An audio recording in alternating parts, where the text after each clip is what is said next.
Hola, soy Alicia Silva y soy la directora y fundadora de Revitaliza Consultores y somos una firma especialista en sustentabilidad en edificios, en ciudades, en comunidades y todo lo que sea transformación hacia la regeneración. Sin sustentabilidad, sin regeneración, ya a estas alturas, seguro que el futuro no nos va a llegar. ¿Cuál es la pregunta que tú le has planteado al futuro?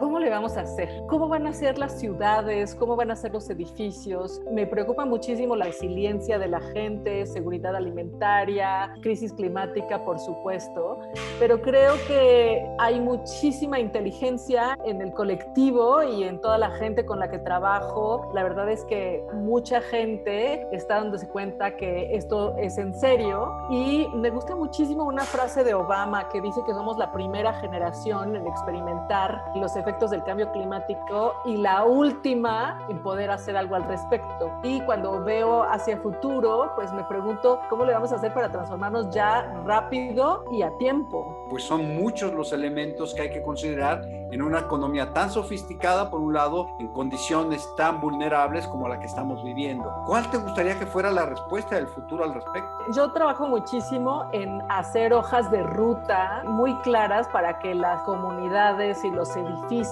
y todo se pueda hacer regenerativo. Pero a veces me gustaría una respuesta de hoja de ruta de cómo transformar a los políticos, a los CEOs, a toda la gente que toma decisiones, una hoja de ruta de cómo verdaderamente hacer esta transformación, porque una de las cosas que hemos aprendido a través de nuestra práctica es que necesitamos este convencimiento de la cabeza y que inspire a los de abajo para que esa transformación sea muchísimo más rápida.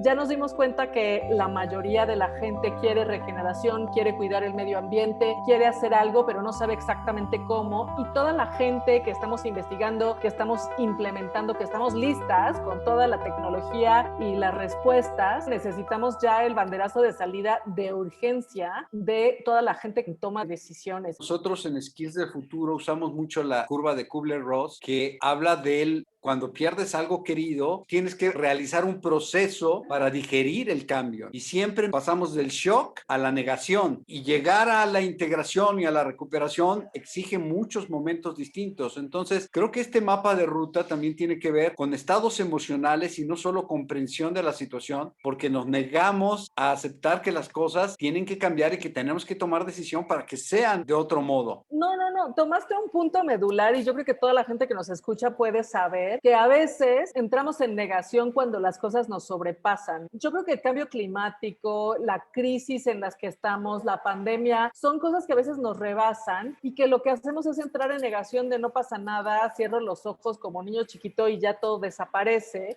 Y justo como es en este mapa de ruta podemos sobrepasar ese momento de negación y poner manos a la obra. Yo de verdad creo que todos los ambientalistas somos gente muy optimista en el sentido de que la esperanza es lo último que muere, que estamos confiando en la inteligencia humana y que sí hay respuestas y sí hay formas de hacerlo y que somos una especie tanto mala como buena, también muy tonta pero muy inteligente. Entonces, poner a toda la inteligencia de la humanidad al servicio de regenerarnos y regenerarnos en todo sentido, porque las cosas tóxicas están en nuestra economía, están en nuestras relaciones, están en cómo nos cuidamos, es cómo cuidamos la salud de la tierra, cómo cuidamos la salud de los ecosistemas, cómo cuidamos absolutamente todo para que sea regenerativo y para que esté este mundo mucho mejor de lo que lo encontramos. Estoy alineada con tener un querido futuro y estoy llena de esperanza, verdaderamente me siento activista de la esperanza, de verdad siempre estar buscando cómo encontrar las soluciones y pues afortunadamente veo mucha gente en este camino, pero nos faltan más enamorados de la posibilidad de hacer hasta el último esfuerzo para salvar esto en tiempo y forma. Hay un libro de Julián Carrón, cuyo primer capítulo lo titula con una frase del Papa Francisco, que es: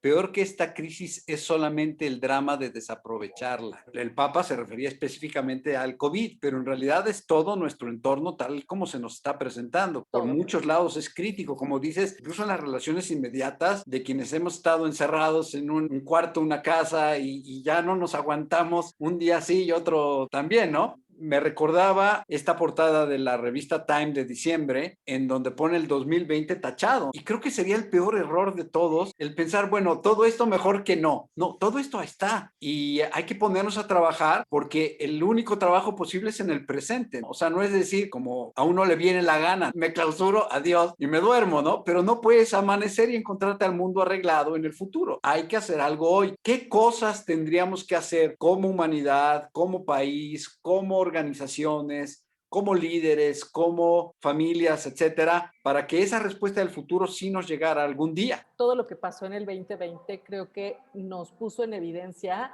muchas de las cosas que yo le estoy preguntando al futuro. Por ejemplo, el tema de inequidad salió y es algo que ya no podemos cerrar los ojos. Fue súper fuerte ver la inequidad de quédate en casa, pero pues, de qué tamaño es tu casa y de qué tamaño es la de las demás Y tu personas. escuela, ¿no? La inequidad de la escuela, las formas de aprendizaje, los recursos que tiene una gente, los recursos que tiene la otra, versus la manera de afrontar los retos. Mucha gente tiene una casa muy grande, mucha gente no, otros tienen para pagar un hospital, otros ni siquiera pueden entrar a un hospital. Entonces, este 2020 creo que es el gran maestro del aprendizaje de las cosas que tenemos que estar trabajando todos los días. Y por supuesto que nos pone también el cambio climático, además de la pandemia, o por ejemplo, esta pandemia de crisis de enfermedades mentales, justamente provocada por el encierro, pero muchas cosas ya estaban ahí en ciernes y de pronto explotaron porque no había manera de cerrar los ojos.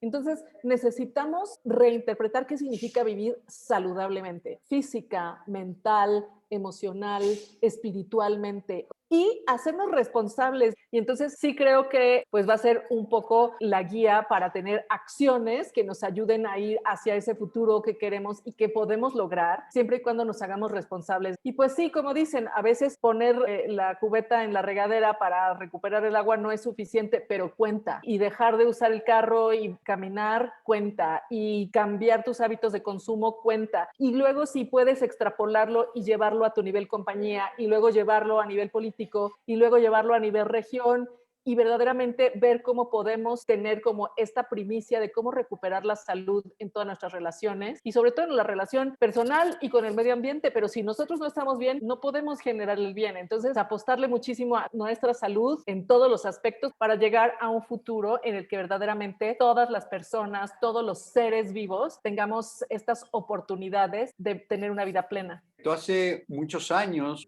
estuvimos publicando distintos reportes de responsabilidad social y uno de ellos se titulaba 2020 Visión Perfecta. Jamás nos imaginamos que tener una visión perfecta era descubrir un montón de No límites, manches. carencias y vulnerabilidades que nos ayudan a tomar las medidas necesarias para arreglarnos, porque hemos dejado que se desarreglen muchas cosas, ¿no? Esto no es casualidad. No, La hipótesis de la zoonosis, por ejemplo, habla de que hemos invadido tanto el medio ambiente que el COVID no es más que una cachetada a todas las faltas de respeto que hemos tenido con la naturaleza. Y en este sentido creo que sí tienes toda la razón de que el 2020 es una ventana que nos abre a mirar el mundo de una forma distinta. Muchos quizás entienden que ha sido como una caja en la que nos hemos encerrado, pero en realidad nos ha abierto un panorama que estaba ahí pero que no habíamos querido vislumbrar. Sobre esta idea que te agradezco haber compartido, ¿cuál sería como un mensaje final que te gustaría dejar de esta conversación que ha sido muy agradable y muy interesante? yo creo que en el 2020 todos tuvimos dos opciones, tener miedo o tener acción. Mucha gente después de estar un año encerrada se dio cuenta que tener miedo no solucionaba nada. Necesitamos pasar a las acciones y decir cómo sí,